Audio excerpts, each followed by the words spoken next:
دا رقیه د کوم ځای نه ثابته شوه؟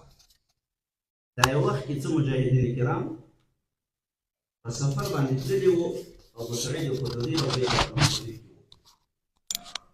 یو کلي ته چې ورسېدل کلي کې واړول د دې کلي سردار مشر خان ملک دا چې وچېږي دوی ته راغلي خپلو کورو کې څوک پیدا نه کړي چې دوی پر علاج وکړي دې صحابه کرام مجاهدین کرامو ته راغلل د تاسې کوم راقي او دمدمونکی نشته چې علاج نه لرئ زموږ سردار چې چلی ابو سعید خدري رضی الله عنه ورته ویلې چې تاسې موږ ته مېلمستیا رانه کړه د یو شرط در باندې کوم دی درته پام کوم وایي څه شرط ده وایي 10 پسونه به راکوي شکرانه کې نو 10 پسونه خو ډېر غټ شی کي یو ورته ویلې چې بس 10 پسونه درکوو ته د دې علاج وکړه د نیکه هغه 10 پسونه یې په شکرانه کې سره کېښودل سورت فاتحه شریف باندې دم ورته وکړو هغه سړی جوړ روغ 10 پسونه یې راواخیستل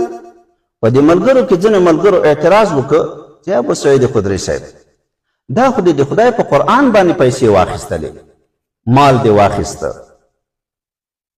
سونه خو مال ده که نه مال دې د خدای په قرآن باندې واخیسته نو د خدای په قرآن خو مال نه اخیستل کېږي نو دوی وویلې چې تر څو پورې به تصرف نه کوو چې نبي علیه صلات وسلام نه پوښتنه نه یې کړې رسول اکرم صلی الله علیه وسلم ته چې راغله دا قصه یې ورته وکړه رسول الله مبارک تعجب وکړه ډېر خوشحاله سه ورته ویلې ما ادراک انها رقیه ابو سعید صاحب ته ورته ویلې وایي چې خبر درکړه چې دا سورت فاتحه دم ده تایید یې وکړو په ځای د تعجب کې ورته ویلې چې خبر درکړه چې دا دم ده دا مسئلې پوښتنې څوک وایي ما تم حصه پکې مقرره کوي یعنی د شکرانې مال دومره پاک ده چې د خدای پیغمبر ته هم روا ده چې دی اخري صلی الله علیه وسلم پیغمبر علیه الصلاة والسلام ته ماز یو شکمن شی هم اشتباهي شی هم او ورته ناروا و ای نسو استعمالول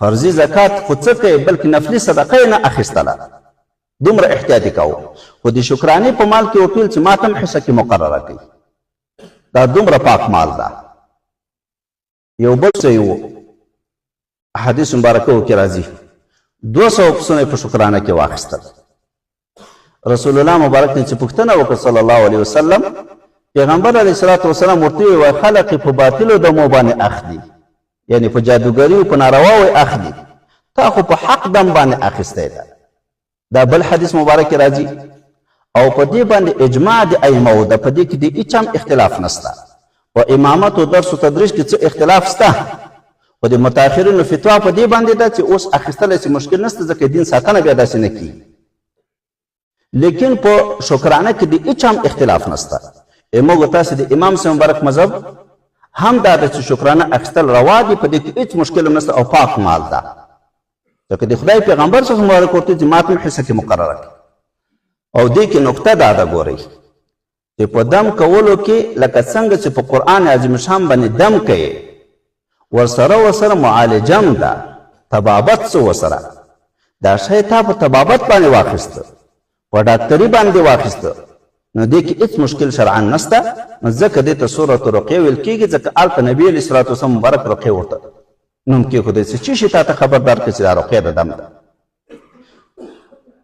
نهم سورة الصلاة ورته ویل کېږي ولې حدیث مبارک کې راځي نبی علیه الصلاة والسلام د الله تعالی نه بیان کوي قسمت الصلاة بیني و بین عبد نصفین ما تقسیم کړی ده لمونځ په مابین د ما او د ما د بنده کې نیمایي دې کې لږ څه تفصیل انشاءالله په فضایلو کې درته کوم په مطلب یې ښه پوهېږي هلته خو دلته صلات نه مراد صورت فاتحه ده صلات نه مراد صورت فاتحه ده دغه ته صلات ویلې ما تقسیم کړی ده صلات وروسته تفصیل کې صورت فاتحه راځي په مابین د ما او د بنده کې مې نیمایي کړی ده ولعبد ما سأل بنده مې چې څه رانه غواړي زه به یې ورکوم نو دې ته سورة الصلاة ویل کېږي بل سورة تعلیم المسأله هم ورته ویل کېږي تعلیم المسأله په دغه سورت مبارکه کې الله تعالی خپلو بندګانو ته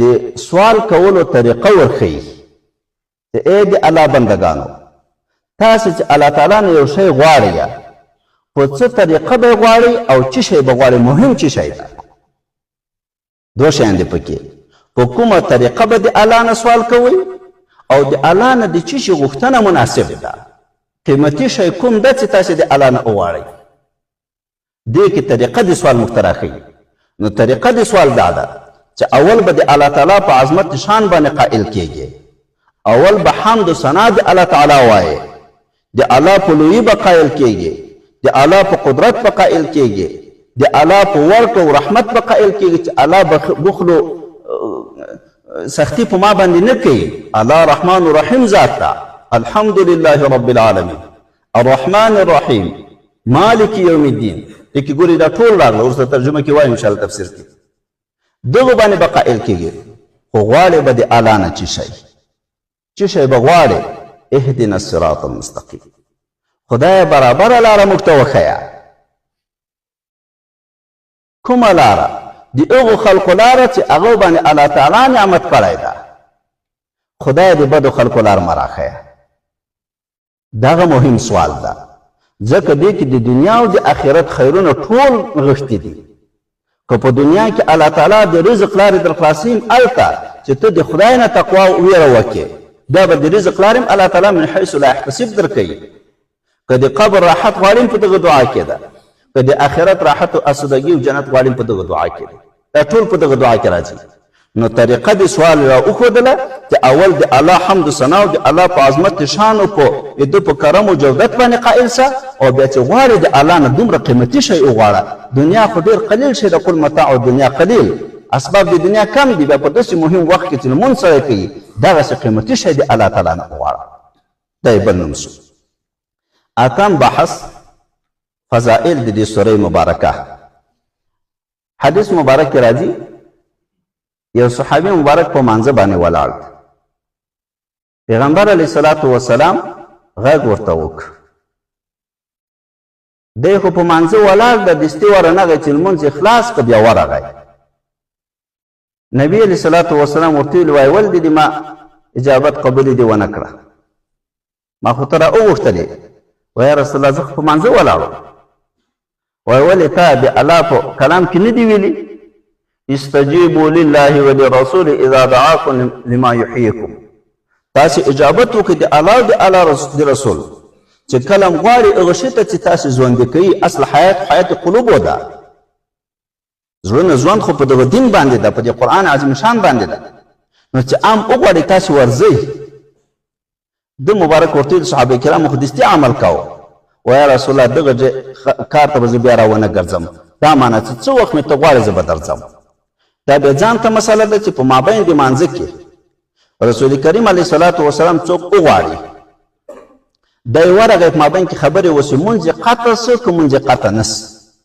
بعضې علما کرام وایي چې لمونځ یې له سره نه قطع کېږي لکه بنا په مانځه کې په مابین د مانځه کې اودس مات سو لاړ اودس کوي او بېرته راځي په دې مابین کې د تګ راتګ ورته عفوه ده له هغه ځای نه د خپل لمونځ بېرته شروع کړي دغه چې نبی علیه صلات وسلام ته ورغی په دغه باندې مونځ قطع کېږي که نه قطع کېږي څوک وایي نه قطع کېږي دغه څه صورت ده څوک وایي نه مونځ قطع کېږي خو د اعذار مبیحه ونه ده پر مانځه چې یو سړی ودرېد څوک یو عبادت شروع کړ اب بېرته نه قطع کوي بې ضرورته لا تبطلوا اعمالکم خو که ضرورت پېښ سو مثلا یو وړکی ماشوم د په څا کې ولیږي ړوند سړی د په څا کې ولیږي ته په مانځه ولاړې مونځ قطع که دلته تا ته دا قطع ناروا نه ده دا عذر څه تا ده نو دلته نبی علیه صلات وسلام چې غږ وکړه دا ته عذر څه دی باید ورسي ده باندې دا نیول نشته چې تا ولې دا مونځ قطع کړه نو مونځ قطع کېږي خو ورځي به هلته نبي علیه دا عذر یې د دپاره ده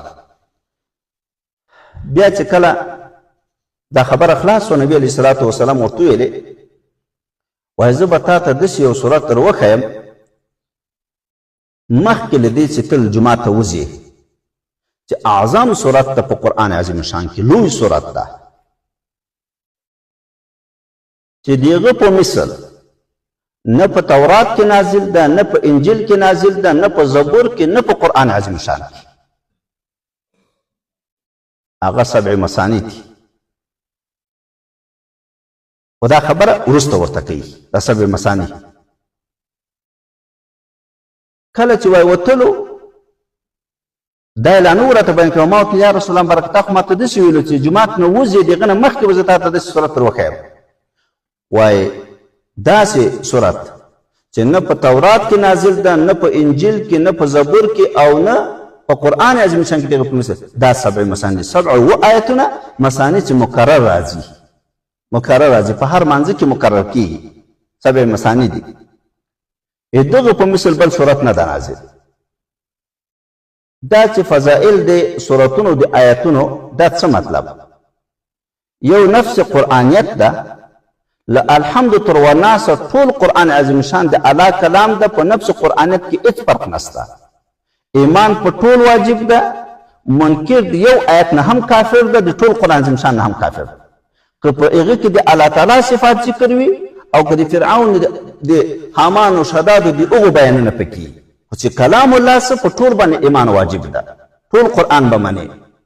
مخالفت او انکار به د یو آیت نه نه کوي. خو دغه فضائل چې د صورتونو راځي، لکه د آیت کرسي شریف راځي، د صورت بقره شریف راځي، د صورت فاتحه شریف راځي، دا په اعتبار د مضامینو سره راځي. مضامین په نسبت نورو ته، اوس په یو کې مثلا د فرعون قصه ذکر ده یا د حامان قصه ذکر ده، او په یو کې د الله توحید ذکر ده. دغه مضمون په لحاظ سره دا پیغمبر باندې افضل دا افضل الته په نومونه کې ما درته وویلې اساس القرآن ام القرآن ورته ویل کېږي. ولې؟ د ټول قرآن عظیم شان مضمون په دغه سورت فاتحه کې موجود ده، چې دې کې موجود ده. دغه مضمون په لحاظ سره دا په ټول قرآن عظیم شان کې د سورت نه ده نازل، نو ځکه په مانځه کې مکررېږي. ګورئ سبع المثاني دي، دا دې فضیلت ذکر شو. او بل مخکې مې درته ویل چې په فضائلو کې لږ تفصیل درته کوم په هغه ځای کې انشاءالله. ادا ده حدیث مبارک کې راځي، ترمذي شریف کې حدیث مبارک ده. نبی کریم علیه الصلاة والسلام د الله تعالی نه بیان کوي چې قسمت الصلاة بیني و بین عبدي نصفین، ما لمونځ تقسیم کړی ده په مابین د ما او د بنده کې مې نیمایي، یعنې نیم الله لره ده، نیم بنده لره ده. نیم د الله لویو عظمت شان بیانېږي، نیم بنده خپل ځان ته خپل حاجتونه غواړي. ولعبدي ما سأل، بنده مې چې څه رانه غواړي زه یې ورکوم. ګورئ ګلانو مولوي صاحبانو طالبانو دې ته متوجه اوسئ. په مانځه کې همیشه وایو، خو ډېر وخت غفلت یې. ګورئ څومره قیمتي دعا ده، الله بېرته جواب درکوي. ګورئ الله تعالی بېرته ته چې کوم کلمات وایي الله جواب درکوي. خو څومره غفلت، سوچونه چیرته یي او خبرې د چا سره کوو. دغه ته متوجه سئ. الله وایي چې ما لمونځ تقسیم کړی د مابین د ما او د بنده کې نصفین، ولعبدي ما سأل، بنده مې چې څه غواړي زه ورکوم. بنده وایي الحمد لله رب العالمین، الله تعالی جواب وایي د ما بنده د ما ثنا ویله. سبحان الله. بنده وایي الرحمن الرحیم، الله تعالی جواب وایي اثنى علی عبدی، د ما بنده د ما ثنا ویله. بنده وایي مالک یوم الدین، الله وایي مجدنی عبدی، د ما بنده د ما لوی بیان کړه چې مالک یوم الدین ده. سبحان الله، دا ډېر لوی خبر ده. بیرته الله تعالی په شان کې جواب وایي ایاک نعبد و ایاک نستعین، خاص تعالی را عبادت کوو، خاص تانه کومک غواړو خدای. الله تعالی وایي دا مال رسو. دا اول طرف تر مالک یوم الدین پورې دا صرف الله رسو.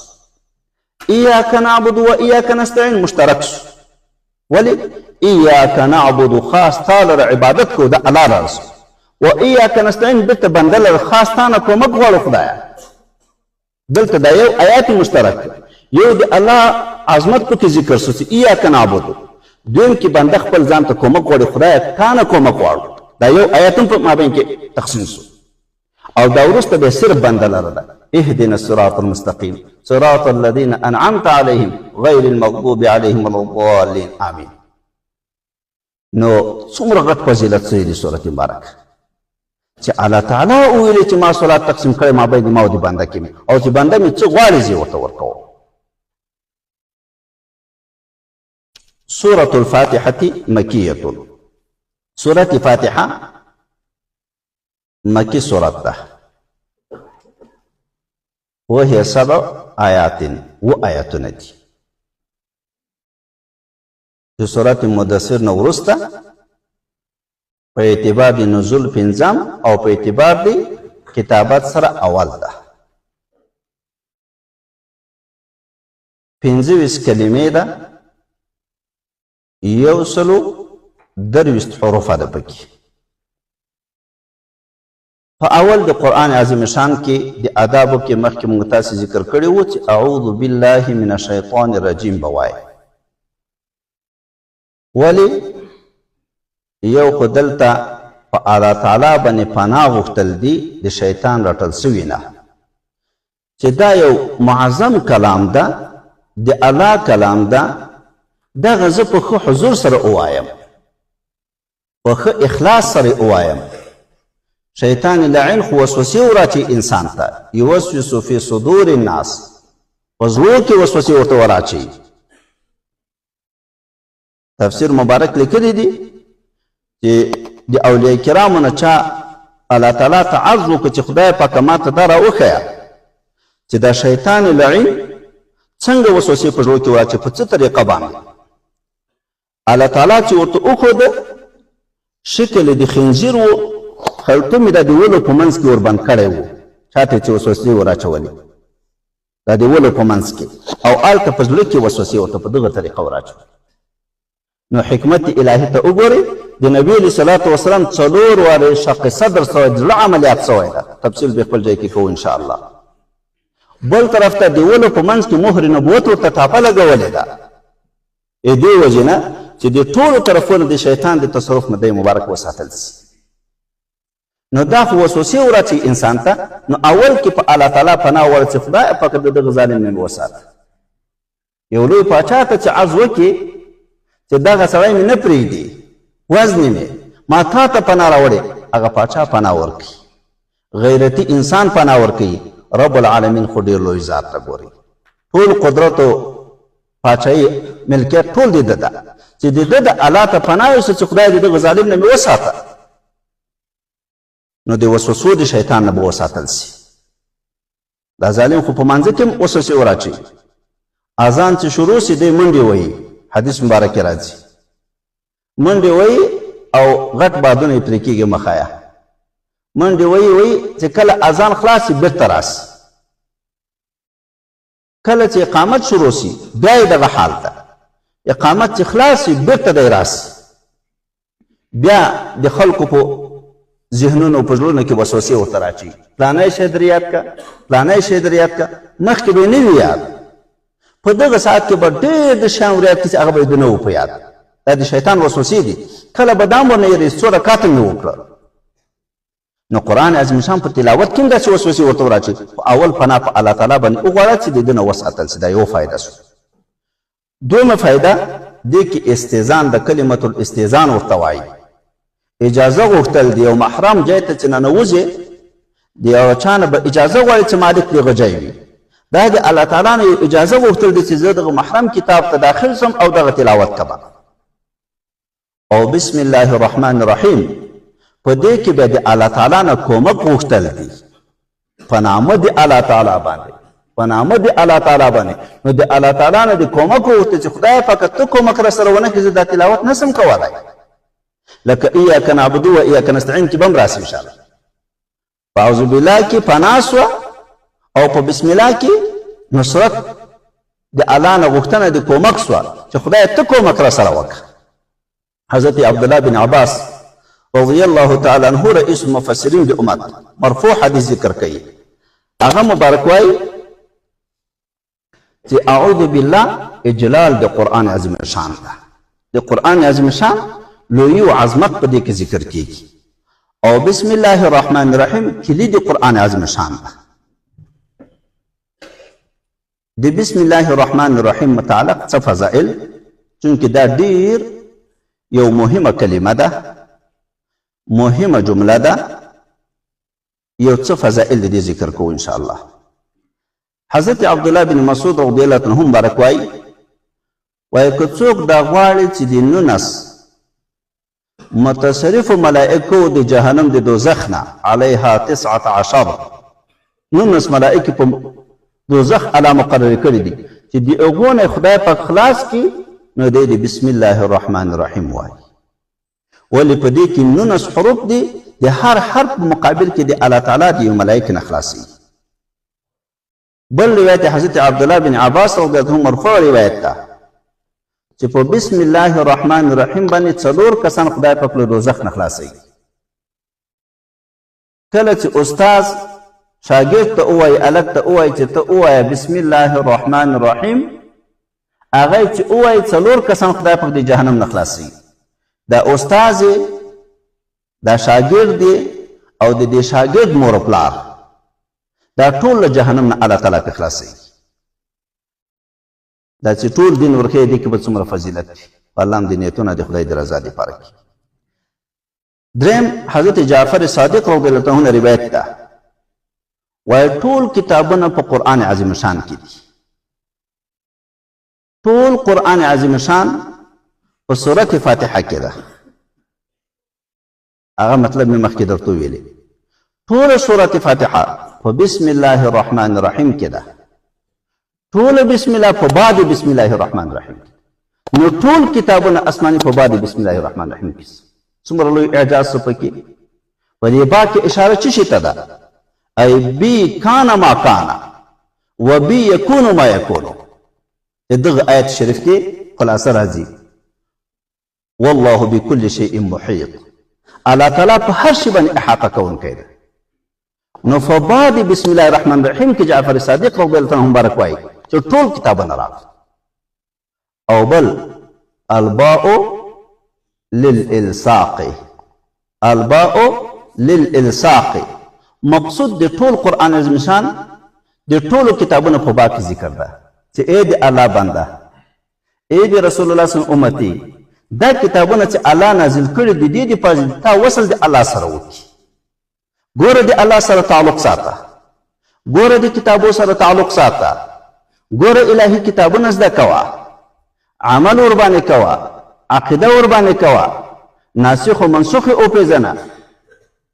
نو باقي چې الصاق دپاره سي دا د ټولو کتابو مضمون په بعد بسم الله الرحمن الرحیم کې راغی. د نوح علیه السلام د کشتۍ کلیو بټن د درولو بسم الله وه. 6 میاشتې د اوبو په سر ګرځېدلې ده، 6 میاشتې،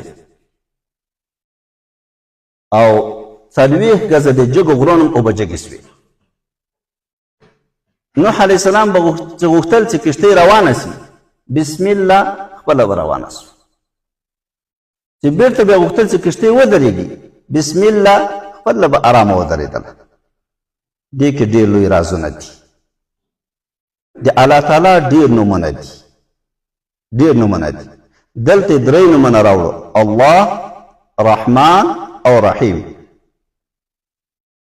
الله، رحمان او رحیم د انسان 3 حالاتو ته اشاره ده، د مخلوقاتو 3 حالاتو ته اشاره ده چې انسان ای د الله بنده ګوره د دغو حالاتو نه غافل نسي.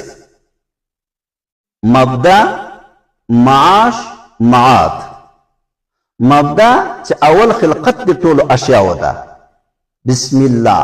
د ټولو اشیاو خالق څوک ده؟ الله. الله قرآن عظیم شان کې ذکر کوي چې کفار او مشرکین پوښتنه وکړي چې د ځمکې اسمان چا پیدا کړي؟ لیقولن الله. قسم د دوی به درته چې الله پیدا کړي.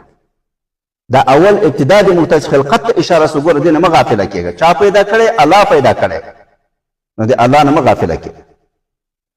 رحمان عام معنا کې موږ تاسې څنګه وایو؟ مهربانه ده په دنیا کې. وروسته څه مطلب نور درته وایم انشاءالله. په دنیا کې دا دنیا طرف مقدم سو. ګورئ معاش ته اشاره ده چې ګوره زندگی دې چلی دا ټول الله په خپله مهرباني درته چلی. روزي دی درکوي، عزت دی درکوي، دید د سترګو دی درکوي، اورېدل د غوږو دی درکوي، خوراک و چکاک دا ټول شیان دی درکوي، عزت دی درکوي، اولاد دی درکوي. دا ټول د الله په اختیار کې دي. دا معیشت دی ټول د الله په اختیار کې د الله په مهرباني سره ده. او رحیم آخرت ته متوجه سه معاد ده چې بېرته راګرځېدل دې هم ګوره الله کوي او د الله په حضور کې به درېږي. د دغو درې حالاتو نه غافله نه سې، نه د خپل خلقت نه غافله سې چې مبدا د مخلوقاتو ده، نه د خپل معاش و زندګي نه، او نه د آینده نه. چې درې حالاتو متوجه شوې بیا ورته د الله شاکر او ذاکر بنده جوړېږي. او یو لنډه توصیه درته کوم، څو شیان د ځان معمول وګرځوئ. څو شیان، یو هر کار چې شروع کوئ بسم الله وایي. دې کې ډېر غفلت ده. هر کار چې شروع کوئ لکه حدیث مبارک هم ده، کل امر ذی بال لم یبدأ فیه بسم الله فهو اقطع یا ابتر. تحقیق په حدیث مبارکو کې کیږي. هر کار چې چښتن د نیکۍ وي چې بسم الله پکې ونه ویل سي هغه کم برکت وي. خوراک کوي بسم الله وایه، چکاک کوي بسم الله وایه، موټر چلانه بسم الله وایه، کوټې نه وځي بسم الله وایه، کور ته راځي بسم الله وایه، یو کار بل د دنیا شروع کوي بسم الله وایه. هر کار د نیکۍ چې وي په سر کې بسم الله وایي، برکت مو الله نه ختموي. نبی علیه الصلاة والسلام سره صحابه کرام ناست دي، د یو په اول کې بسم الله یې وه، څه ډوډۍ پاتې وه چې بسم الله یې ویله، بسم الله اوله و آخره.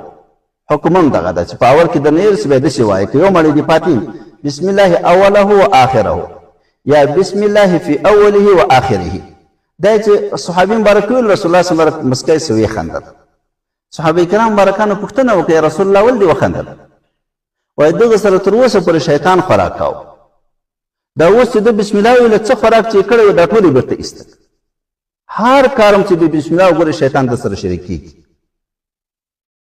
دروازه هم چې بندوله بسم الله باندې بندوئ، ځکه حدیث مبارکو کې راځي کومه دروازه چې به بسم الله بنده چې شیطانان په خپل منځ کې زیری وکړي زموږ حصه پکې شته، چې په بسم الله بنده نه شي په هغې کې بیا هم تصرف الله تعالی شیطان ته ورکړی ده داخلېدی سي. او چې په بسم الله دروازه بنده شي بیا شیطان تصرف الله بند کړی ده چې بسم الله دې پې وویله دوی د غم زیري سره وکړي چې زموږ حصه خو بنده شو. داسې هر کار کې اول کې بسم الله وایي. دا یو. دویم، هر شی مو چې خوښ څه په زړه کې ښه درته ولګېده دې ته ماشاء الله وایي. که لا قوة الا بالله ورسره سي خو ډېره ښه ده. حدیث مبارک هغه هم سته ورسره ماشاء الله لا قوة الا بالله. بیا نه نظر کېږي. العین حق، نظر حق ده.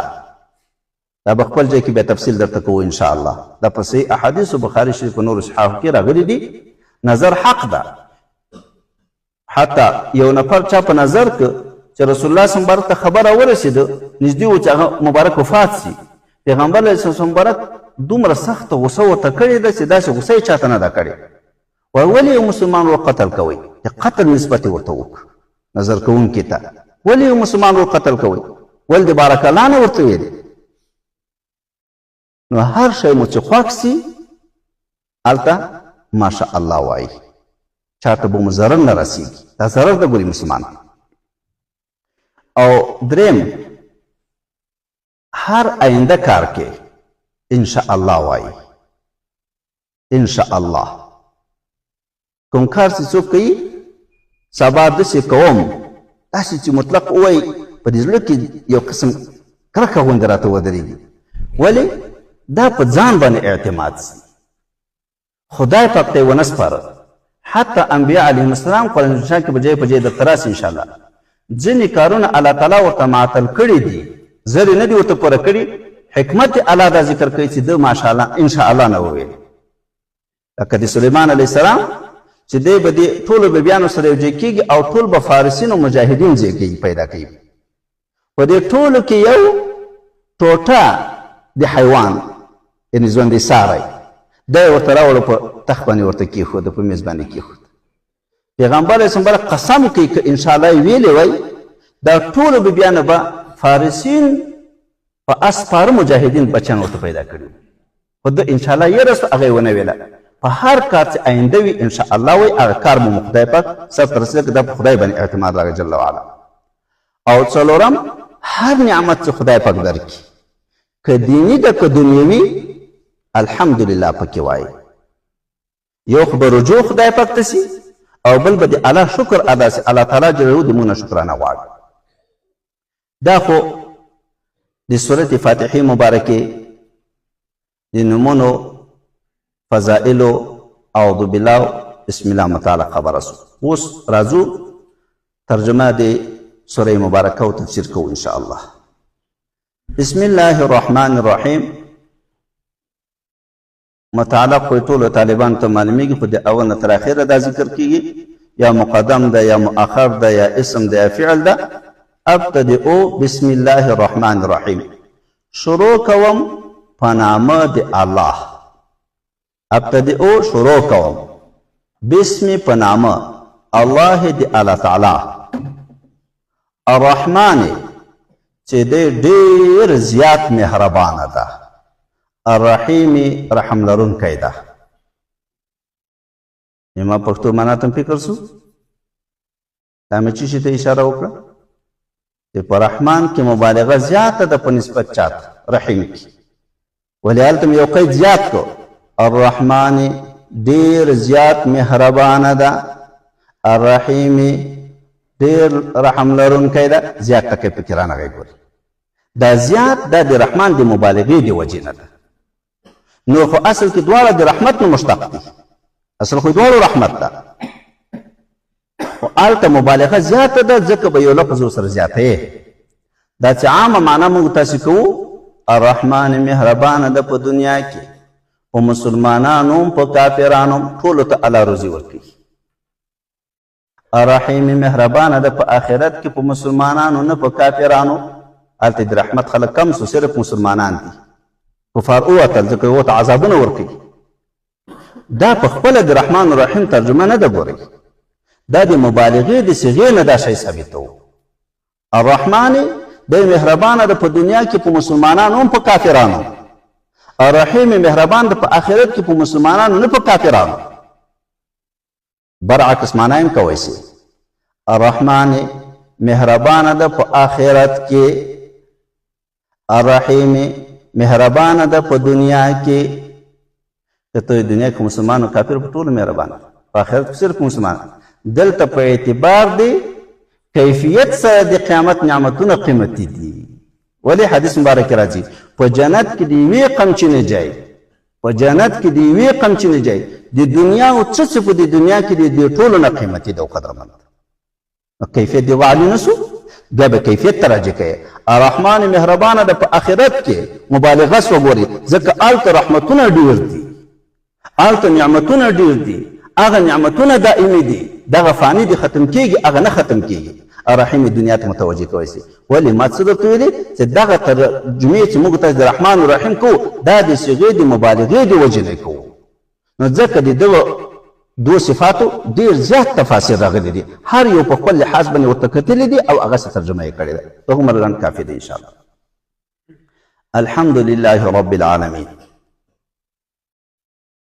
15 سورتونه د قرآن عظیم شان کې چې په اول کې الحمدلله راغلی ده. اول سورت دغه سورت فاتحه شریفه ده. دویم سورت انعام دریم سورت کهف څلورم سورت سبا پنځم سورت فاطر. او دا ډیره بهترینه کلمه ده د الله حمد پکې بیانېږي.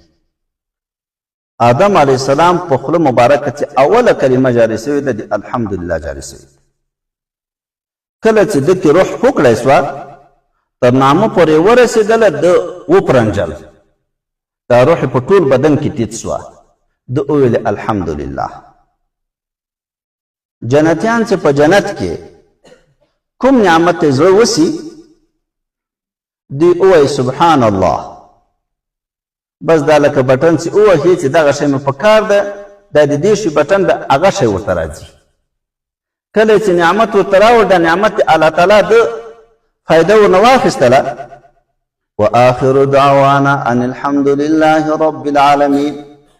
اول دخول جنت کې بم الحمدلله وي اخر بم د الله تعالی حمد امام بخاری صاحب رحمت الله علیه چې علما کرام د نکات ذکر کوي په اول کې داسې څوک راوړی راوي چې ماده حمد امام حمیدی صاحب په آخر کې داسې حدیث راوړی چې ماده حمد چې احمد ابن اشکاب ده څه معنی د ما کتاب د اوله تر اخره محمود ده چې په دغه عمل وکړي ځوان به د اول نه تر اخره پورې محمود تیر سي په د حمد ځوان به دی چې ځوان د حمد سو الله تعالی ته په جنت ته بیایي او هلته به هم حمد وایي واخر دعوانا ان الحمد لله رب العالمین الحمد ټول ثنا او صفت نو الف لام څه شي شو ټول ثنا او صفت استغراقي سو استغراقو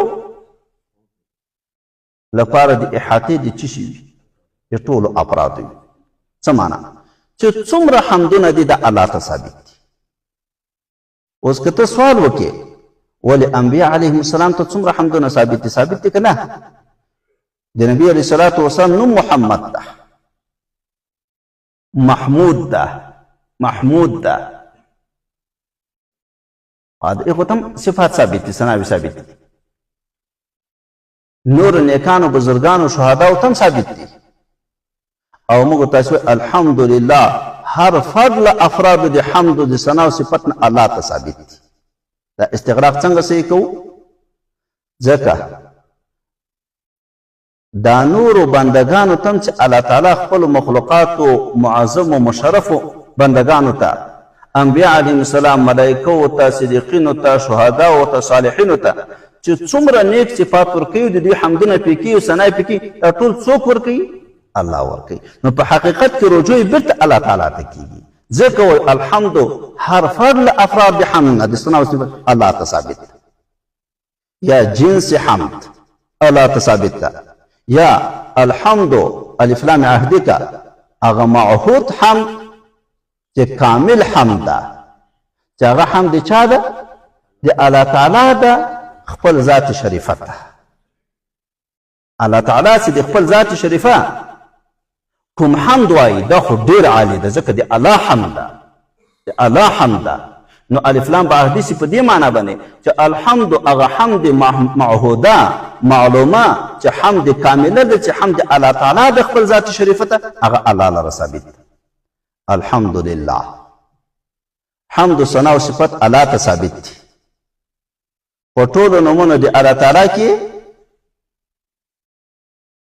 الله راوړ اسم ذات ته مستجمع د ټولو صفات کمالیه او جلالیه او جمالیه ولره د امام ابو حنیفه رضی الله تعالی عنہ وایي چې دا اسم اعظم د الله تعالی ده داسې ونه ویلې الحمد للرحمن الحمد للخالق الحمد للرازق هغه صفاتو باندې ذکر نه کړ ولې اشاره دې ته ده چې الله تعالی د خپل ذات د وجې نه دی لایق د حمد ده که هغه صفاتي نومونه مو ذکر کړي وای هغه الله تعالی راوړي وای بیا به دام فکر ته چاته وتله چې الله تعالی لایق د حمد د خالقیت د وجې نه الله لایق د حمد د رازقیت د وجې نه الله لایق د حمد د رحمانیت د وجې نه نه الله تعالی ذات کامل و مکمل ده ذات لایق د حمد نو ځکه اسم ذات راوړ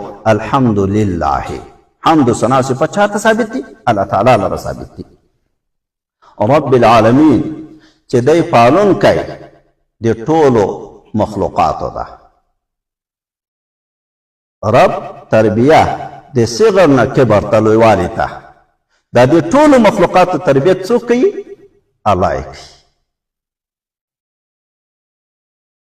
عالمین جمع دی عالم ده عالم چی شي ته وایي کل ما سوى الله بې د الله نه څومره مخلوقات دي الله چې د کوم ځای کې دي که اسمانونه دي که ملایکه دي که انسانان دي که پیریانان دي که نباتات دي که حیوانات دي دا ټول مخلوقات عالم دي ولې عالم ورته وایي ځکه علامه دي په وجود د الله تعالی باندې چې الله تعالی موجود ده یو کوچی سړی په لاره تېرېده وایي البارة تدل علی البعیر یو پچه دلالت کوي په بعیر باندې په اوښ باندې نو دا کائنات دا په خالق باندې دلالت نه کوي نو عالم سو دا ټول شان د الله تعالی په وجود باندې علامه سو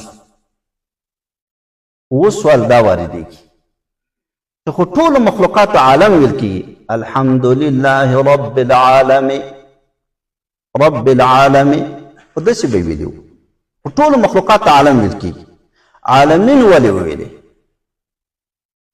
یو خو سجا د آیتو په دې برابرېږي الحمدلله رب العالمین الرحمن الرحیم مالک یوم الدین دا خو معجز کلام ده کنه او بل اشاره دې ته ده چې اقسام د مخلوقاتو د عالمیانو هغه ډېر دي اقسام ډېر دي عالم د ملائکو عالم د انسانانو عالم د حیواناتو عالم د نباتاتو عالم د احجارو زر قسم عالم د الله تعالی دي 400 په وچه کې 600 په بحر کې دي په دریاب کې د الله داسې مخلوقات دي دا د اګۍ نه چې پیدا کېږي دا یو عالم ده دا د اوبو نه چې پیدا کېږي دا بل عالم ده وما يعلم جنود ربك الا هو فلخرو د رب یو الله خبر ملائکه د نور نه پیدا دي شیطان له اوره پیدا ده نو د الله عالمیان مخلوقات ډېر قسمه دي دغه د وجې نه جمع راوړه بیا جمع د ذوي العقولو راوړه ذوي العقولو تغلیب د ذوي العقولو په غیر ذوي العقولو باندې کوي رب العالمین الرحمن الرحیم ډېر زیات مهربان او ډېر رحم لرونکی ده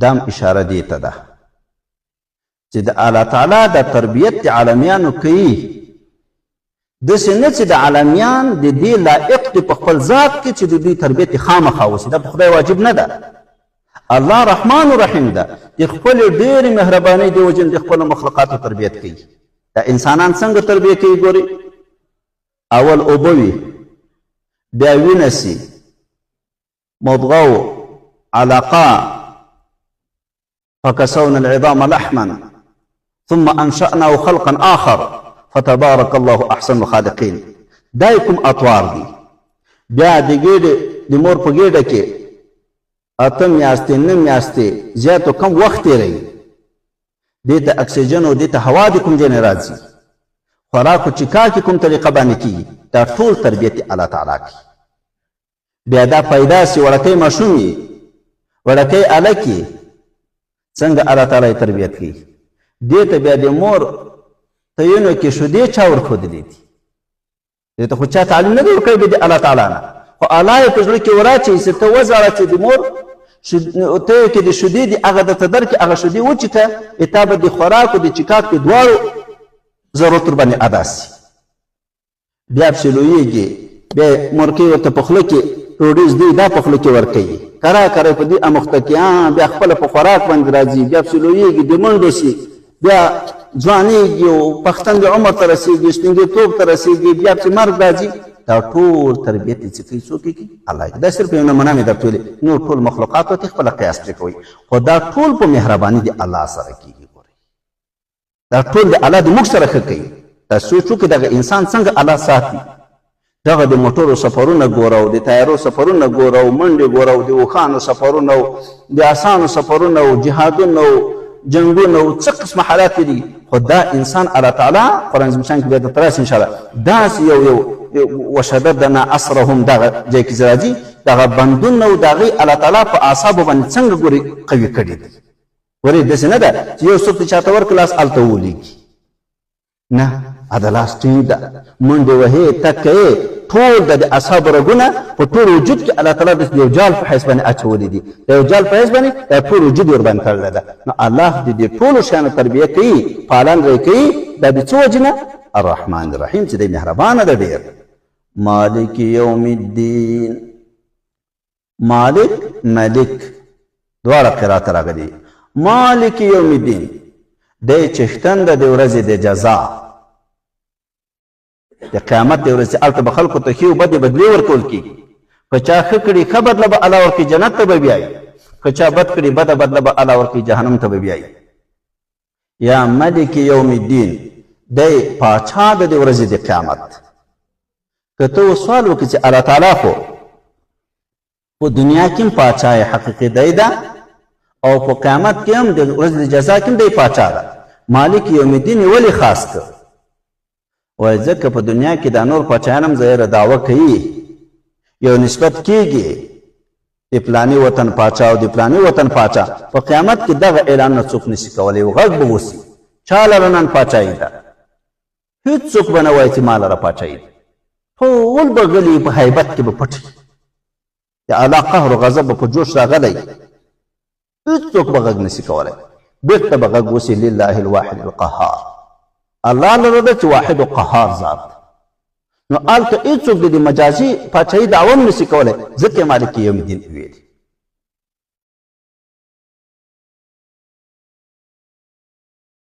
ایاک نعبد و ایاک نستعین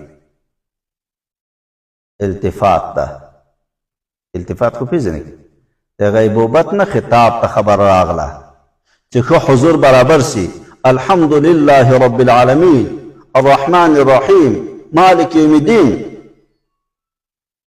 دا ټول د غایب په ځای باندې دي پاچا د دې ورځې د قیامت چښتن د دې ورځې د قیامت اوس څه وایي ایاک نعبد و ایاک نستعین خاص تا لره خدای موږ عبادت کوو خاص له تا نه خدای موږ کومک غواړو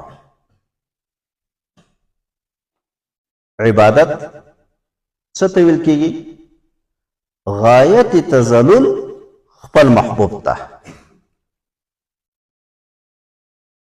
او غایت تعظیم د خپل محبوب دا عبادت دا به د الله نه اچاته نه کی دا په سجده سره کی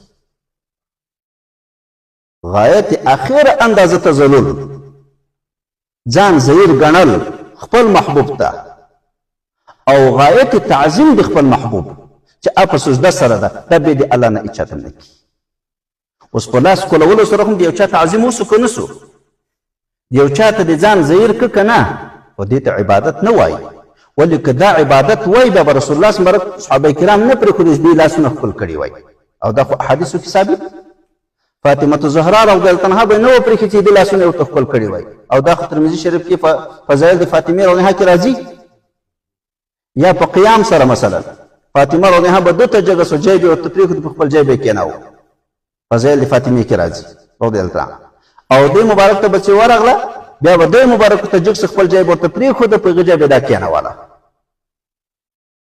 بضعة مني خو هغه غلو شان دې ته ورکړی ده سید النساء اهل الجنه ده اوس دې ته عبادت نه ویل کېږي ولې دا غایت تذلل نسو دا غایت تعظیم نسو دا کولی سي غایت تذلل او غایت تعظیم ځان غایت عاجز ګڼل او د خپل محبوب غایت تعظیم کول دا عبادت ته دا به د الله نه اچاته هم نه کېږي مخکې صفات هم درته ذکر کړو دا یې ورته وروسته راوړ دا هر یو تقریبا لکه علت دی سابق دپاره الله رب العالمین ده خو رب العالمین څنګه ده الرحمن الرحیم ده چې رب العالمین سو رحمان الرحیم سي تاسې تربیت یې وکړو ګورې بیا به جزا درکوي مالک یوم الدین ده ځانونه تیار کړي ورته نو د داسې ذات باید عبادت وکړئ چې هغه رب العالمین ده افتاب پرستان د لمر عبادت کې نعوذ بالله وایي دام تصرف کوی سي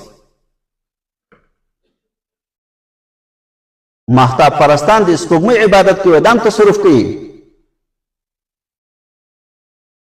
څوک د بوتانو کوي څوک د بل شي کوي الله تعالی په ټولو رد کوي چې نه داسې څوک لایق د عبادت نه دي ایاک نعبدو ولې دا مخکې صفات په دغو کې نسته نه په لمر کې سته نه په سپوږمۍ کې سته نه په انسان کې سته نه په حیوان کې سته نه په بوتانو کې سته په هېچا کې دا نسته ولې رب العالمین ده رب العالمین ده چې رب العالمین سو نو د رب العالمین ذات د رحمان الرحیم ذات چې هغه د ټولو مخلوقاتو تربیت دی کوي د هغه لمر تربیت هم دی کوي غټ وړکی څوک کوي نقل یې څوک کوي تیارو رڼا څوک راولي ولې خو کفار هم قایل دي چې الله کوي نو چې رب العالمین الله څه نو ایاک نعبد خاص تا لره موږ عبادت کوو خدایه. او تفسیر یعقوب چرخی صاحب وایي هغه وایي چې عبادت دې ته ویل کېږي چې ته ټول په ده مشغول سي. دغه عبادت زړه دې په معرفت کې د باندې مشغول وي، د ده په پېژندګلوي شپه ورځ په مراقبه کې وي. لکه تصوف و سلوک کې شپه ورځ زړه دې ته متوجه سي د الله څنګه معرفت ځان ته حاصل کړو. زړه دې په معرفت دې د باندې مشغول وي، او روح دې په مشاهده دې د باندې مشغول وي، او نفس دې په خدمت دې د باندې مشغول وي، او لسان زبه دې په مدح او په صفت دې د باندې مشغول وي. شپه ورځ اوصافو صفتونو عظمتو شان بیانې. دغه ته چې ویل کېږي عبادت ویل کېږي. تفسیر یعقوب چرخي صاحب و ایاک نستعین او خاص دې تا نه کومک غواړو خدایه چې ته کومک رانه کې. نعبدو خو موږ وایو چې موږ عبادت کوو، دلته به چا دا توهم کوو چې دا په عبادت کې موږ مستقل یو، که الله کومک ونه کړي موږ عبادت کولی سو. نه، و ایاک نستعین خاص دې تا نه کومک غواړو خدای چې ته دې موږ سره کومک ونه کړي موږ نسو کولی خدای. ته کومک را سره وکړه چې موږ په صحیح طریقه خاص دې ته عبادت وکړو. دغه کې تفسیر یعقوب چرخی صاحب هم وایي او تفسیر قرطبي شریف هم وایي چې د اهل سنت والجماعت د عقیدې اثبات راځي. دلته درې لوی عقیدې دي، یو قدریه دي، یو جبریه دي، یو اهل سنت والجماعت دي. قدریه د معتزله یوه ډله ده، هغه وایي فاعل د افعالو د عباد عباد دي، یعنی بندگان چې څه کوي خالق هم دی سو. دې چې خالق د بنده الله ده دا دوی مني، خالق د مځکې الله ده دا دوی مني، خالق د اسمان الله ده دا دوی مني، خالق د ونو د تیږو الله ده دا دوی مني. خو کوم شی چې بنده جوړوي موږ ته جوړولو باندې تعبیر کوو. بنده جوړوي دوی خالق دی غشیانو بنده ګڼي. مثلا دغه مایک جوړ سو دې خالق بنده ګڼي، دغه د اوبو لوښی جوړ سو دې خالق بنده ګڼي، دغه قاب جوړ سو دې خالق بنده ګڼي، دغه میز جوړ سو دې خالق بنده ګڼي. دا د قدرې عقیده ده. خالق د افعالو د عبادو عباد ګڼي. او جبریه بیا برعکس هغه وایي چې انسان مجبور محض ده، د خدای نه د کېدو یقین بنده د نه کېدو یقین. څه معنا؟ یعنی بنده هېڅ هم نشي کولی، جمع د محض ده. لکه دغه پیاله که دې راخیستله که دې کېښودله که دې ماتوله دا بنده هېڅ هم نشي کولی. دا د جبریو عقیده ده.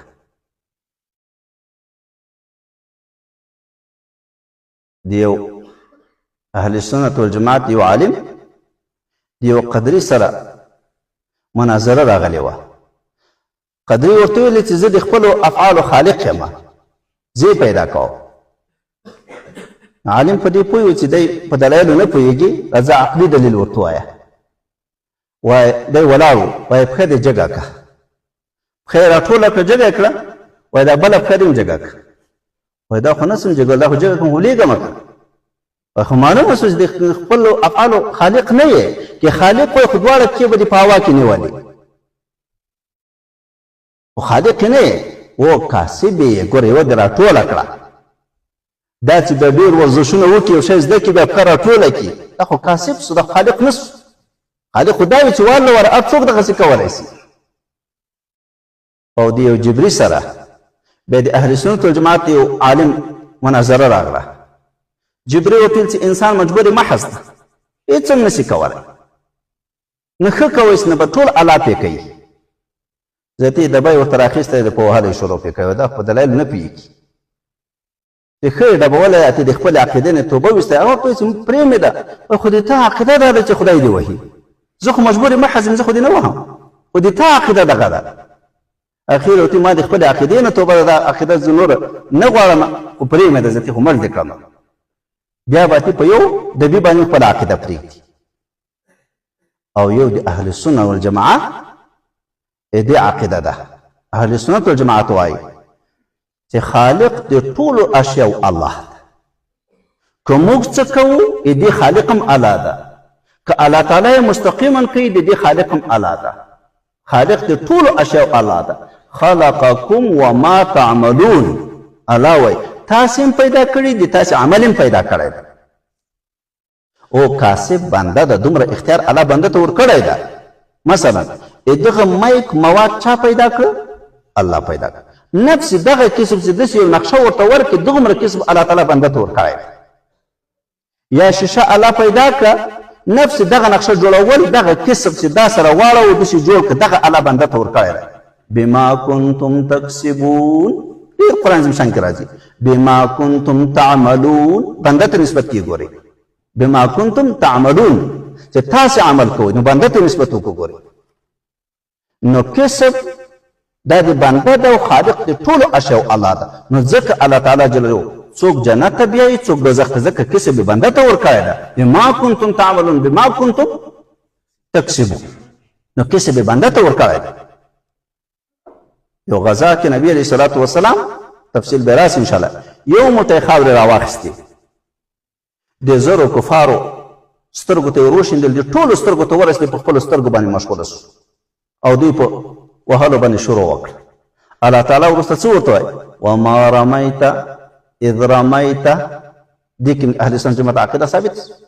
وما رمیت، تا ویستل نه دي کړي، اذ رمیت، هغه وخت چې تا ویستل وکړه. دلته یو لوی سوال واردېږي، لوی سوال، اجتماع د متناقضین نه شو؟ که داسې الله ورته ویلي وای وما رمیت ورمیت، بیا خو تطبیق کېدلی شوی. یو وخت کې ویستل نه وکړي، بل وخت کې ویستل وکړه، خو الله څه ورته وایي؟ وما رمیت اذ رمیت، تا ویستل نه دي کړي، هغه وخت چې تا ویستل وکړه، هغه موټی باندې چې خاور راواخیستلی، دا تا ویستل نه دي کړي، اذ رمیت چې تا ویستل وکړو. و د دې تطبیق څنګه کوي؟ دا به دغه اهل سنت والجماعت په عقیده باندې کوي. وما رمیت، تا ویستل نه دي کړي، خلقا، خالق ته نه وې، اذ رمیت، هغه وخت چې تا ویستل وکړه، تسببا، سبب خو ته وې، چې ګوره څوک بیا د دې ونه کي تا په شان کې، چې نبي علیه السلام خو د مو غوندې شخصیت ده، د مو غوندې شخصیت ده. ولې الله ورته وما رمیت، تا ویستل نه دي کړي، خو بېرته ورته اذ رمیت، معجزه خو د تا په لاس باندې ښکاره ده، کسب خو د تا په لاس باندې سوی ده، خو خالق الله د چې زرو کفارو سترګو ته یې ورسول. یا بل مثال، الله تعالی رسول الله صلی الله علیه وسلم ته وایي انک لا تهدی من احببت، ته هدایت نشي کوی چاته دې چې خوښه شي، ته هدایت نشي کوی، هدایت دې نه پېژني. بل ځای کې الله تعالی د دین په زیاتو تاکیداتو باندې په قسم باندې ورته وایي وانک لتهدی الی صراط مستقیم. ان ګوره الته انک استا، ان ده، دلته ان ده، دلته بیا لام اتیا لپاره قسم ورسره راغی. وانک لتهدی، او بېشکه ته قسم د هدایت کولی سي، الی صراط مستقیم. اوس به څنګه تطبیق کوو؟ انک لا تهدی، ته هدایت موصله نسي کولی، خالق د هدایت ته نه یې، هغه د الله سره ده. او نور خو ته د خدای پیغمبر یې، څوک داسې ونه وایي چې الله دته ویلي انک لا تهدی، ته هدایت نسي کولی، د ما غوندې شخصیت ده. نه نه نه نه نه، هغه د الله رسول، د رسول الله ده. یغه په لاس باندې الله معجزې ښکاره کړي دي، او لوی شخصیت ده، په قسم سره الله ورته هدایت کولی سي. تهدي یې هدایت علی ما یرسلوه، لېږلی الله تعالی دې ته ده، ځان سره به نسبت نه ورکوي. داسې تفاسیر دلته لیکي چې دغو آیتو مبارکو کې د اهل سنت والجماعت عقیده ثابته شو. څنګه؟ ګورئ ورته، ایاک نعبد، خاص تا لره موږ عبادت کوو خدای. دې کې څه شی ثابت شو بنده ته؟ کسب، کسب ثابت شو. دا رد په جبریو باندې راغی چې هغه وایي چې انسان مجبور محض هېڅ نشي کولی، که د یو مجازي نسبت ورته وکړو بس وایي ته مشرک شوي، رښتیا د شرک فتوا ټاپه در باندې لګوي. نه، ایاک نعبد، کسب خو د بنده ده، خاص تا لره خدای موږ عبادت کوو. خو زه خو کاسب یم، زه خو خالق نه یم د خپل عمل. و ایاک نستعین، خاص تا نه موږ کومک غواړو خدایه. دا رد په قدریو باندې راغی، معتزله باندې راغی، چې هغه څه وایي چې فاعل د افعال د عباد عباد دي، نو چې افعال د افعال د عباد عباد بنده یې پیدا کوي، نو ولې بیا الله ته وایي چې خاص تا نه کومک غواړو؟ خو دې خپله وکړي. ډېر خلک وي شوق عبادت ته کوي چې ښه عبادت مې کړی وي، خو کسلانو سستي پکې وي، کسالت پکې وي. نبی رسول الله د عجز د کسل نه ډېر احادیثو کې راځي پناه غوښتله شوقي کېږي د یو چا ورته خصوصي پکې نو که ته چېرته خالق بیا ایاک نستعین ولې وایې خو معلومه شو چې خالق ته نه یې خالق د دغه عمل الله ده نو ایاک نعبد خاص تا د عبادت کو کسب ثابت شو و ایاک نستعین او خاص تا نه موږ کومک غواړو خدای دا چې ثابت شو چې خلق د الله ده خلق د الله ده خلق د موږ نه ده د بنده نه ده نو ځکه د الله نه موږ کومک غواړو اهدنا الصراط المستقیم وښیه موږ ته یا الله برابره لار مستقیمه سیده لاره دوه لارې دې ګورې یوه جنت ته تللې یوه دوزخ ته تللې ده بله لاره نسته د اعراف خلک به هم اخر بیا جنت ته داخلیږي اب خپل ځای کې تفصیل بیا کوو انشاءالله الله په خیر سره ورسوي تاسو وایي یوه د جنت لاره ده یوه د دوزخ لاره ده دا سیده لاره مستقیمه لاره دا جنت ته تللې ده هغه دا د شریعت لاره ده دا د دین لاره ده دا د رسول الله صلی الله علیه وسلم لاره ده چې د کومه لاره موږ ته ښودلې د الله تعالی د طرف نه په دغه لاره باندې چې څومره ځئ په دې پوه شئ چې تاسو د جنت په پردو کې داخلېږئ او څومره چې د هغه نه کاږه واږه څوک ځي دومره د دوزخ په پردو کې داخلېږي نبی علیه السلام مبارک یو نقشه داسې بیان کړه صحابه کرامو ته یوه سیده لاره یوه داسې کږې کږې لارې دي دا سیده لاره دا شریعت دا صراط مستقیم ده دا جنت ته سیده تللې ده دا کږې وږې لارې دا د ضلالت د ګمراهۍ لارې دي دا جهنم ته ځي دا د جنت لرې کوي جنت په تکلیفو کې پټ ده دوزخ په خواهشاتو د نفس کې پټ ده الله تعالی چې کله جنت پیدا کړ جبرائیل علیه السلام ورولېږه چې ته ورسه وګوره څنګه ځای مې پیدا کړ جبرائیل علیه السلام چې ورغی بېرته د الله حضور ته راغی وایي الله دا خو دومره ښایسته ځای ده چې هېڅوک به د جنت صفت نه اوري مګر ټول به د جنت عمل کوي ټول به جنت ته راسي بیا الله تعالی په تکلیفو کې پټ کړ بیا یې جبرائیل علیه السلام ورولېږه هغه چې ولید وایه الله چې د تا رحمت نه وي دا خو نه به هېڅوک هم ورته داخل نه سي مرض راغی صبر به کوې مسکنت راغی صبر به کوې جهاد وخت راغی صبر به کوې کفارو سره مقابله کوې لوږه او تنده او تکلیفونه او مرګ او بل دې ټولو باندې به صبر کوې صبر له ګناه صبر په مصیبت صبر په طاعت دا تفصیل به بیا ذکر کوو انشاءالله الله هم دې توفیق راکړي درې قسمه صبر دا صبر به کوې دا هر صبر چې کوې سترګې د نارواو راوګرځولې د جنت پرده د اخلاص څخه داخل شو غوږونه د نارواو نه راوګرځول د جنت پرده د اخلاص څخه داخل شو پښې د نارواو راوګرځولې د جنت پرده د اخلاص څخه داخل څخه د خواهشات غواړي چې ناروا وکړي ګېډه د نارواو حرام خوراک نه راوګرځوله د جنت پرده د اخلاص څخه داخل شوې زبه د نارواو غیبت او دروغ او حرام خوراک نه راوګرځوله کفریاتو غیبتو دین نه راوګرځوله د جنت پردو کې داخل شو دوزخ چې پیدا کړ جبرائیل سم ته ورسه ورسې وګوره چې ویې کو ته وایه الله دا خو دومره سخته د غمو د تکلیفو ځای ده چې هېڅوک به د دوزخ صفت نه اوري مګر ځان به ترې ساتي داسې عمل به نه کړي جهنم ته لاړ شي بیا الله تعالی په خواهشاتو د نفس کې پټ کړ چې څه د زړه درته وایي روا او ناروا نه ګورې خپل نفسي خواهشات پسې روانې معنی اتخذ اله هوا چې خپل خواهش خدای ګرځولی بیا یې وره چې اوس یې وګوره وایي الله د تا رحمت چې نه هېڅوک من دوزخ نه خلاص نیسي نو مستقیمه لاره د جنت لاره دا شریعت تکلیف به برداشت کوي الله تعالی به دې بیا جنت ته رسوي جنید بغدادي صاحب رحمت الله علیه وایي چې تاسې د الله تعالی نه استقامت غواړئ کرامت مه غواړئ خارق العادت کارونه مه غواړئ ولې الله تعالی د موږ نه استقامت غوښته ده فاستقم کما امرته نبی علیه الصلاة والسلام د سپینګرتوب چې وجود مبارک کې دروند څه یوه وجه دغه آیت مبارکه کوي چې فاستقم کما امرته الله ورته وایي چې څنګه د خدای له طرفه ته مامور یې داسې استقامت په شریعت باندې کوي د خدای پیغمبر غمجنو موږ تاسې څه حال وګورو توجه وشي د ځان په باره کې عاجزي کول د امت په باره کې غمجن اوس د امر خو امت هم متوجه ده هغه که عمل پرې ونه کړي نو دا به څه کوي دا به چېرته روان نو استقامت دا د اولیاء کرامو نه منقول ده چې یو استقامت د زرو کراماتو نه بهتره ده ځکه کرامات مقصودي شی نه دي. د اطفالو د طریقت لپاره حضرت مجدد صاحب رحمت الله علیه وایي چې څوک په طریقت کې کمزوري وي، په سلوک کې کمزوري وي، یو شیخ مبارک نه یو کرامت صادر شي، ښکاره شي، بیا دوی هغه وویني نو دوی عقیده ټینګه شي، په هغه شي کې دوی کوښښ شروع کړي. اصل مقصود نه د کرامت، مقصود استقامت ده. استقامت چې په شریعت باندې سړی عمل وکړي، د رسول الله صلی الله علیه وسلم په طریقو باندې عمل وکړي. یو بزرګ مبارک ډېر وخت یو مرید ورسره تیر کړ، بل وخت روان و، ده څه پوښتنه ورنه وکړه، هغه ورته ویل چې زه خو دومره وخت مې تا سره تېر کړ، یو کرامت مې تا نه ونه لید، نو زه ځتې ځم دلته. هغه مبارک ورته ویلې او پوهېده چې دا هلاکېږي، په غلط فکر کې روان ده. کرامات خو مقصود او ملحوظ نه دي، استقامت مقصود ده. وایي څومره وخت چې ما سره تېر کړ، ما فرائض پرېښي دي؟ وایي نه. وایي واجبات مې پرېښي دي؟ وایي نه. وایي سنتیات مې پرېښي دي؟ وایي نه. وایي مستحبات مې پرېښي دي؟ وایي نه. کوم ناروا او کوم شی دې له ما لیدلي دي؟ وایي نه.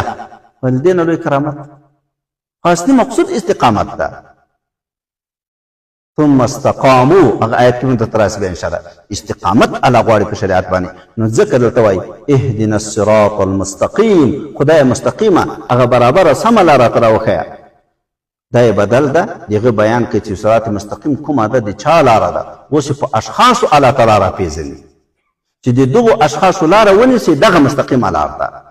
صراط الذین انعمت علیهم، لاره د هغو کسانو چې تا نعمت پرې کړی دی یا الله. هغه څوک دي؟ بل ځای کې الله تعالی دغه بیان کوي، اولئک مع الذین انعم الله علیهم من النبیین والصدیقین والشهداء والصالحین. چې خدای نعمت ده، تفسیر د آیت په آیت راغی. الله نعمت په چا کړی ده؟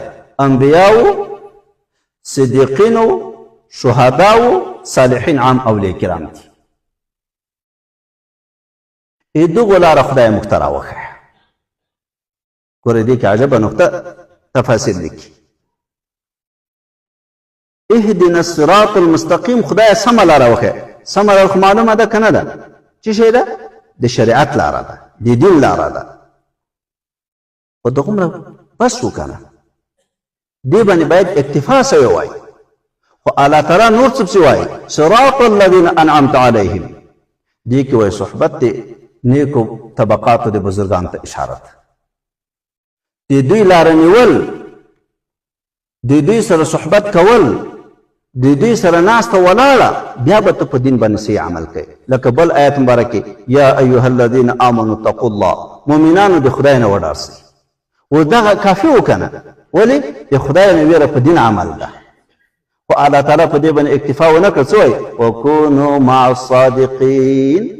د رښتینو خلکو سره چې په خپله دعوه کې رښتینې وي، د هغو خلکو سره تاسې سئ. د هغو د الله د اولیاو سره چې کومه دعوه کوي، په خپله دعوه کې دی صادق وي، رښتونی وي، یغو خلکو سره تاسې. دا وایي صحبت ته اشاره ده. په دین به ښه پوهېږي چې دا روا دي، دا ناروا.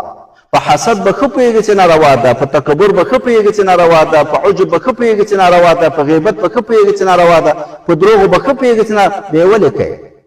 صحبت نه ده سوی. صحابه مبارکین چې دومره لوی مقام الله ورکړ، صحابي چاته ویل کېږي؟ چې رسول الله صلی الله علیه وسلم سره صحبت څه وایي؟ که څومره لوی ولی الله ده، لکه اویس قرني په مثال کې راغلی رحمت الله تعالی علیه، رئیس التابعین ده، خو دې ته صحابي نه ویل کېږي. عبادت یې څومره ډېر کړی ده، څومره بزرګ ده، لوی رئیس التابعین ده، خو د ادنا صحابي مرتبې ته نشي رسېدلی. ولې صحبت نه ده سره؟ تابعي بیا چاته ویل کېږي؟ چې صحابي یې لیدلی وي. صحبت دومره لوی شی ده. ګورې تابعي چاته ویل کېږي؟ چې تابعي یې لیدلی وي. صحبت دومره لوی شی ده. کونوا مع صادقین حکم تر قیامته پورې ده، منسوخ نه ده. ګورئ دا تر وخته پورې نه ده چې هغه وخته پورې اوس نه ده. دا حکم عام ده تر قیامته پورې چې آینده امت لپاره هم الله تعالی دغه امر کوي چې تاسو صادقونو سره اوسئ، صحبت کوئ، چې تاسو په خپل عاملین او مخلصین په دین باندې وګرځئ، هم اخلاص وي، هم عامل په دین باندې په صحیح طریقه باندې. دلته مو دغه ته اشاره ده، صراط الذین انعمت علیهم، لاره د هغو خلکو خدای راوښیه چې تا نعمت پرې کړی ده. بل ته اوس پرهیز راښیي. یو سړی شپه ورځ ترجمې ته ناست ده. ترجمه خو محل د انوارات الهیو ده. د چې نزول د ملایکو د حدیثو کې درته ثابت کړو ګورئ خو د خدای قرآن دی د خدای قرآن الله ته محبوب ده که نه ده محبوب ملائکې نازلېږي که نه نازلېږي د بخاري شریف حدیث باندې ثابت شو که نه ثابت خو دلته ترجمه کوي هلته د فاسق و فاجرو په مجلس کې کښېنې هلته د غیبتګرو په مجلس کې کښېنې هلته د دروغجنو په مجلس کې کښېنې هلته نارواو فسق و فجور کې د هغو په مجلس کې کښېنې پاکې اوبه دي رڼې اوبه دي پاکې شیدې دي خو دې کې د وینه واچوله دې کې د یو څاڅکی شراب واچوو دې کې د مخایه بولې واچولې اوبه ډېرې دي شیدې ډېرې دي هغه یو څاڅکی ده دا ټولې مردارې پکې نه کې مرداره په نتیجه تابع د خس ازل ده اوس الله تعالی پرهیز مړه کوي چې ته به د الله د نیکانو خلقو سره تعلق ساتې خو بل طرف ته د بدانو د مجلس نه به ځان ساتي یغو مجلس ته به نه ورځي چې کوم انوارات او فیضات تا ته حاصل شوي چې هغه پاک وساتل شي شیدې پاکې وساتل شي اوبه پاکې وساتل شي بیا به ته کامیابېږي نو ځکه وایي غیر المغضوب علیهم نه لاره د هغه کسان چې په هغو باندې غضب سوی ده ولا الضالین او نه لاره د هغه کسان چې ګمراهان دي ظاهر حدیث مبارک کی تفسیر د مغضوب علیهم نه یهود اخیستل کیږي یهودو باندې غضب سوی ده ولې دوی د انبیا علیهم السلام ډېرې مقابلې کړي دي ډېر انبیا شهیدان کړي دي حتی د محمد مصطفی صلی الله علیه وسلم د شهادت ډېر پلانونه جوړ کړي دي خو الله ناکام کړي دي بلکې حکمي شهادت چې نبی علیه الصلاة والسلام ته حاصل دم د دغو یهودو ظالمان د لاس نه چې خیبر کې زار ورته ورکړي وو په وخت وفات کې مبارک وایي چې هغه زارو اثر بیرته راوګرځېده او د ما د زړه راک پرې کوي تر دې وخته الله وساته چې دین پوره خو دلته الله تعالی حکمي شهادت ورکوي ولې نبی علیه الصلاة والسلام ته دا نور مقامات درې واړه وو الله ته لوی مقامات څو دي څلور من النبیین والصدیقین والشهداء والصالحین نبوت مقام خو وه صدیقیت خو انبیاء علیهم السلام مخکې د نبوت نه ټول کومل اولیاء دي د ولایت غټه درجه څه شی ده صدیقیت ده صدیقیت چې دی قدم په قدم د خپل پیغمبر باندې وي په ټول ژوند کې دروغ نه یې ویلي په ټول ژوند کې ناروایي نه یې کړې کله چې دی مامور کېږي دغه ماموریت سره مطابق دی چلیږي رئیس الصدیقین ابوبکر صدیق رضی الله تعالی عنه ده د ټولو امتو پس د انبیا علیهم السلام نه د ټولو صدیقین رئیس او سردار ابوبکر صدیق رضی الله تعالی عنه مبارک هغه ته الله ډېر لوی شان ورکړ حتی دغه خبرې هم داسې ګرځېدلې وې چې نبي علیه الصلاة والسلام مبارک کومه خبر د خولې نه ویستله ابوبکر صدیق صاحب مبارک هغه خبره د خولې نه ویستله حدیبیې په واقعه کې بیا درته راسي انشاءالله حضرت عمر صاحب چې ډېر ناقراره و چې رسول الله صلی الله علیه وسلم ته ورغی هغه چې کوم الفاظ ورته ویل ابوبکر صدیق صاحب ته نه و چې ابوبکر صدیق صاحب ته ورغی هغه به عین هغه الفاظ ورته ویل داسې اتباع د پیغمبر علیه الصلاة والسلام مبارک کړی و درېیم مقام د شهداو ده شهداو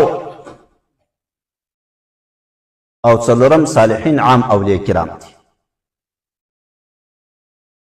چې تفسیر مظهری شریف آلته من النبیین والصدیقین والشهداء والصالحین کې دا تفسیر بیا کوي هغه داسې وایي چې انبیا علیهم السلام دوی ته تجلیات ذاتیه دا په تصوف کې به سړی ښه پرې پوهېږي او دا تفسیر مظهری شریف دا تحقیق کوي تجلیات ذاتیه په طریقه د دوام سره انبیا علیهم السلام ته بلا واسطې راځي ځکه خپله د الله پیغمبران دي د الله طرفه نمایندګان دي رسولان دي او صدیقین هغه څوک دي هغه اولیاء کرام دي چې دوی ته تجلیات ذاتیه په طریقه د دوام همیشهتوب سره راځي او په اتباع کامله د خپل پیغمبر سره او شهدا هغه څوک دي چې دوی ته تجلیات ذاتیه راځي خو یو پرک په اندازه باندې وي یو برېښنا غوندې چې کله دته شهادت مقام حاصلېږي دغه تجلیات ذاتیو پرک چې کله وویني دته د شهادت نه بل خوږ هېڅ شی نه وي نو ځکه هم حدیث مبارک راځي هر څوک چې د دنیا نه لاړ شي مړ شي او د الله تعالی په نسبت یو خیر لري هېڅوک نه غواړي چې دنیا ته دې راسي ځکه دنیا خړګۍ ورته ښکاره کېږي بیا یو شهید وایي چې ژوندی سم شهید سم ژوندی سم شهید سم ژوندی سم شهید سم ژوندی سم شهید سم احیا ثم اقتل احیا ثم اقتل احیا ثم ولې دته چې په وخت شهادت کې کوم پرک د تجربات ذاتي ورځي هغه خوند د په هیڅ کې نه وي ځکه دا ارمان کې چې خدای پاک نور هېڅ نه غواړم فقط دا غواړم چې ته ما ژوندی کړې او شهید مې کړې ژوندی مې کړې او شهید مې کړې نو دته تجلیات ذاتي راځي خو یو آني حالت وي او صالحین دوی ته تجلیات راځي انوارات راځي خو ذل د صفاتو ورسره وي په اوله مرحله کې وروسته بیا ترقي راځي هغو ته بیا تجلیات ذاتي راځي ځکه صدیقیت مقام ته اولیا کرام راځي څومره ترقي راځي صدیقیت خو اعلی درجه د ولایت ته بیا دوی مقامونه لوړېږي نو اوس نبي علیه صلات وسلام ته خو نبوت حاصل و صدیقیت مقام خو ورته حاصل و صالحیت خو انبیا ټول صالحین دي ټول صالحین دي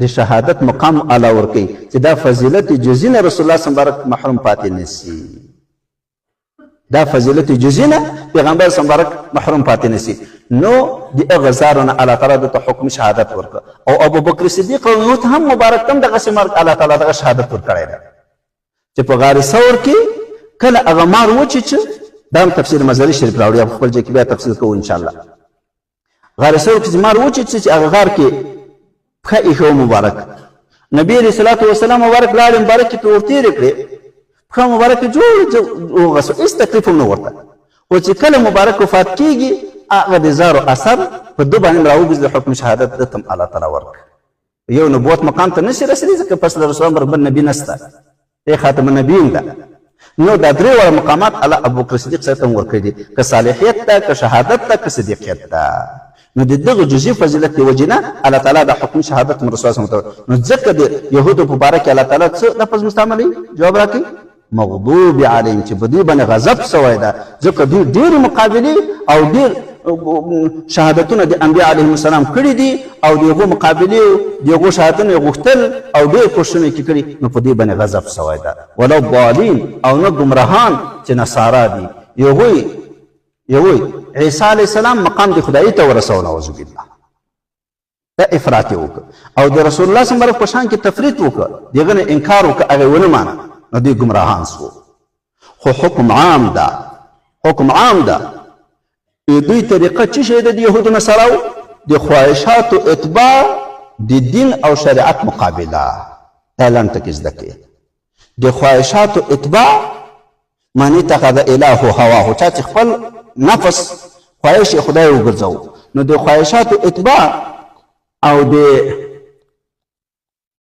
شریعت مقابله دغه طریقه خدای موږ ته راښیي او دې کې اشاره دې شوه چې صحبت د بدن نه به ځان ساتي لنډه ترجمه بیا درته کوم نوره خبره خلاص ان شاء الله بسم الله الرحمن الرحیم شروع کوم په نامه الله دی الله تعالی الرحمن چې ډېر زیات مهربان الرحیم ډېر رحم لرونکی ده الحمدلله ټول ثنا او صفت ثابت دی الله تعالی لره رب العالمین چې دی پالونکی پروردګار د ټولو مخلوقاتو ده الرحمن الرحیم هسې الله تعالی چې دی ډېر زیات مهربان او ډېر رحم لرونکی ده مالک یوم الدین چښتن د دې ورځې د جزا د قیامت د ورځې ایاک نعبد و ایاک نستعین خاص تعالی عبادت کوو ای خدای پاکه و ایاک نستعین او خاص د تا نه کومک غواړو ای خدای پاکه